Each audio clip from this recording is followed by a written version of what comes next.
main story, of course, that shocking raid over the weekend by Iran on Israel. More than 300 missiles and drone bombs unleashed on Israel. The Israel defense systems work very well. They think 99% of all the attack missiles were stopped, but nevertheless it is a definite upgrading of aggression in the Middle East. It is not often that Israel and or Iran directly attack each other.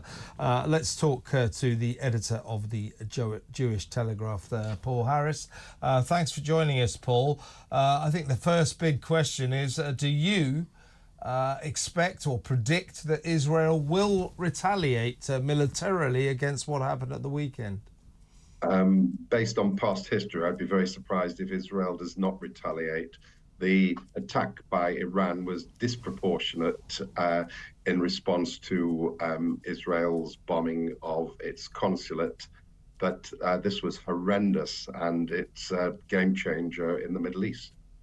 How do you think that they will respond? Do you think this is going to be a kinetic response? In other words, you know, a similar bombardment into Iran itself? Or do you think it would be more targeted and strategic and sort of picking off potentially military bases and certain generals and certain members of the IRGC?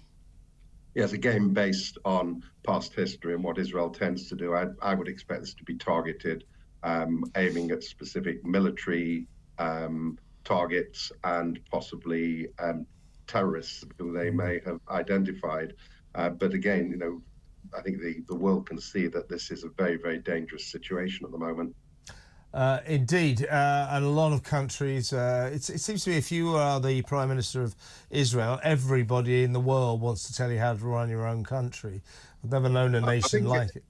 I think Israel must be about the only country in the world where other countries seem to believe that they have a right to dictate what Israel does. This has gone on for years now, including, of course, dictating where Israel's capital should be. It's the only country in the world which seems not to be allowed to choose its own capital. So this is quite normal, I think. Yeah, and it must be irritating for the Israeli people. But what I'm getting at, Paul, is that if I lived in Israel, or indeed if I lived here in Britain and some foreign power had just rained more than 300 missiles down on my country, I think I might want my government to react, to retaliate, to tell these people you can't do that to us. And yet the whole world is telling Netanyahu, allow yourself to be attacked by Iran and don't do anything about it. I think it goes against human nature. But to my question to you is, what are the Israeli people feeling right now? Do they want Netanyahu to retaliate, or do they want him to exercise restraint? I think Israel, the average man in the street in Israel would expect its government to react in kind. I would think a softly approach cannot be allowed under these circumstances, because it will happen again. I think that Iran will just feel that Israel is a soft target then, and I very much expect that most Israelis would want their government to react militarily. There have been threats, of course, by Iran from the Ayatollah himself saying, well, look, that's put an end to it. You know, we had our go at you. Fine, you managed to stop all those missiles and drones, but that's it. We're not going to do anything else. If you dare respond again, the second time that we come back at you, it will be really bad. And you know what that is. What do you think he means by that? We can only suspect that we're talking about a nuclear reaction, possibly. But when you look at what could have happened at the weekend with these hundreds of missiles aimed at Israel, I won't say it was miraculous that I think there was only one injury that I've come across, which was a baby, in fact.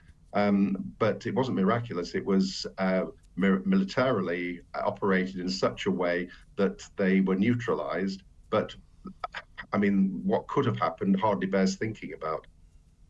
If Iran thought that when it was curating those October the 7th attacks, funding and arming Hamas and encouraging them and cajoling them into creating chaos once again in the region. If they thought that that was going to help break apart the relationship between Israel and its other neighbours, and Israel and the West and its other neighbours, they've kind of been proven wrong, haven't they? Because you're talking there about the military intervention that happened, that coordinated response to Iran launching all of those drones and missiles. And it was quite important, I think, to see plenty of Arabic countries involving themselves, whether it was just allowing air bases to be used in their country, sharing intelligence, or even actually being part of bringing down some of those missiles and drones. And we're not actually looking at a situation where it's quite clear now Iran is a pariah state, and actually, strangely, the Middle East and the rest of it looks almost sort of more together than it ever has been.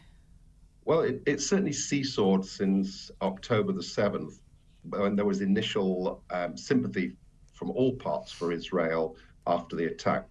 After that, of course, because of Israel's reaction in Gaza, there has been less support from some quarters. But I think it's a swung in Israel's direction again, because we're seeing that its Arab neighbours, most of whom have got no love for Iran, are actually have actually helped to avoid this attack on Israel, as we know that they helped to destroy some of these incoming missiles. So I think possibly public relations has swung in Israel's favour again, as far as some of its neighbours are concerned.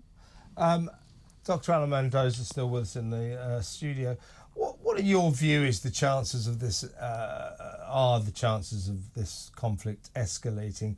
I mean, I think it's very strange that the international community, if you like, have kind of sanctioned Iran to retaliate against that Israeli attack on their generals a couple of weeks ago.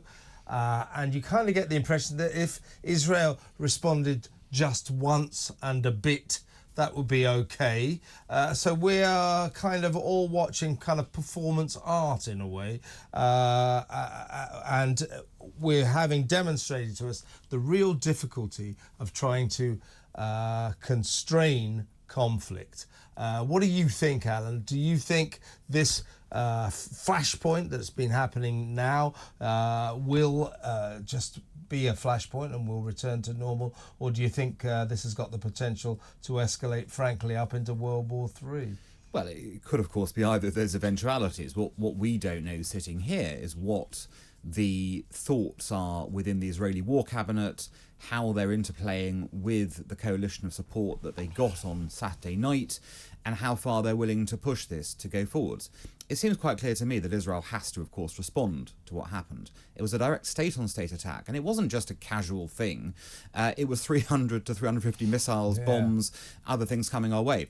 It sometimes makes me laugh to think about what people like Lord Cameron will be saying if Britain faced that kind of that bombardment. Do you think they would? I really wonder, do you think they'd get up the next day and say, look, we're going to not do anything, people of Britain? And what do you think the British reaction would be to that? The general public here would go mad, saying, how can you allow this to stand? Now, it's one thing if the international community says, right, we will take on this and we will punish the Iranians. We'll punish them with more sanctions. We'll punish them with IRGC prescription. We're going to make their lives very miserable and grim. But we're not seeing that either, are we? We're not seeing any approach there. So Israel's going to have to do something. And the question about whether this escalates is what that something looks like. And it could range anywhere from a cyber attack, something to a proxy, one of the Iranian proxies, to an attack on Iran itself, or even let's take out the nuclear program. Because the one thing that we can tell now is that Israel's been quite right to point out the existential threat from an Iranian nuclear bomb. Any country that lobs that number of missiles and drones at you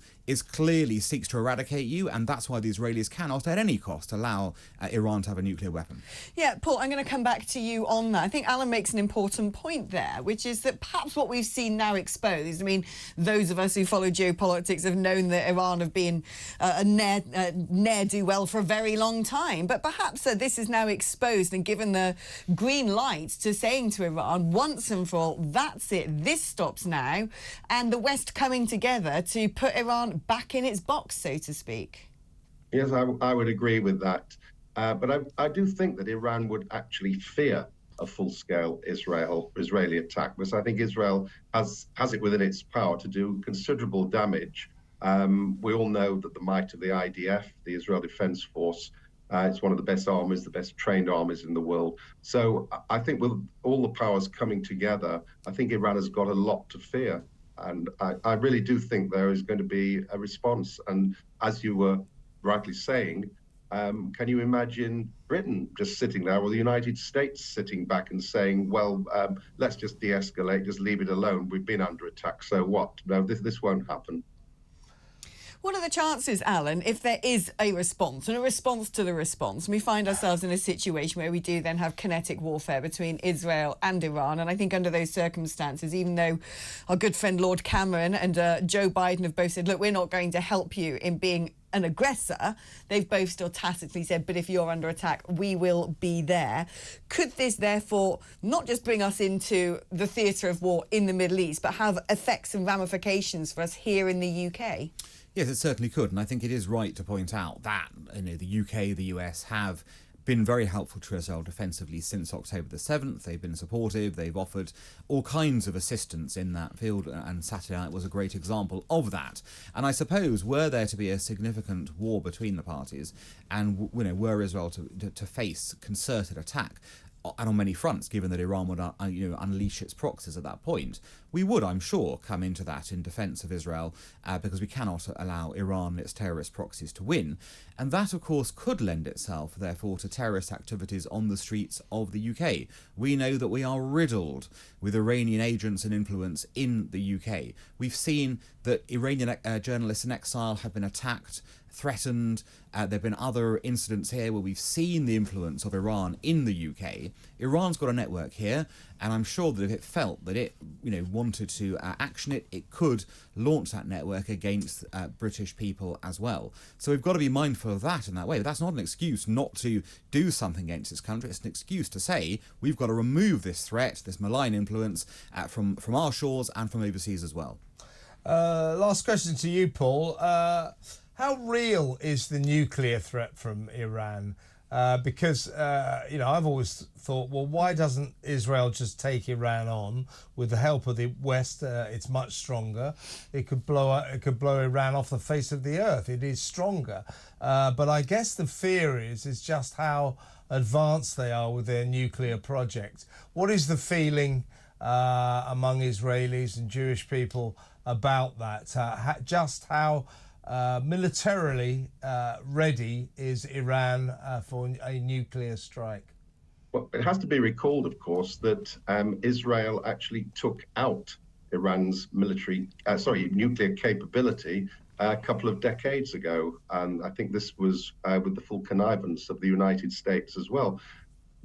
Nobody really knows what its capability is, but there is an existential threat. And again, based on past history with Iran, it's an unstable regime. They could well launch a nuclear attack and not really care too much about the consequences. Yeah, Alan, I want to ask you exactly the same question, actually, and get your insight into that, particularly given the sort of growing warm relationship between Russia and Iran. One assumes that Russia must be helping them out on the nuclear front, although they have rather condemned quietly Iran's actions over the weekend. Do you think Iran are close to having a nuclear weapon?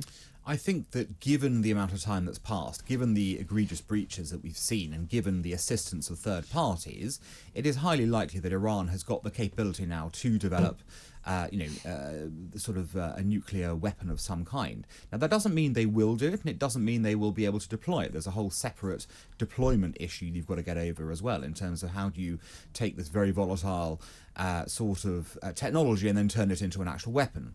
But yes, I think they've probably reached that stage now where we've got a situation of understanding that they're at that level, and that tells us that we're in a very dangerous phase, because we don't want them to break out. We don't want them to break out if at all possible. We want there to be a cessation of this activity, and preferably want it to be back into its box. And if the regime refuses to comply, which it hasn't done, then arguably there's a case for taking out the regime to stop it going nuclear. Alan, excellent words. And thank you to Paul Smith, the editor of the Jewish Telegraph.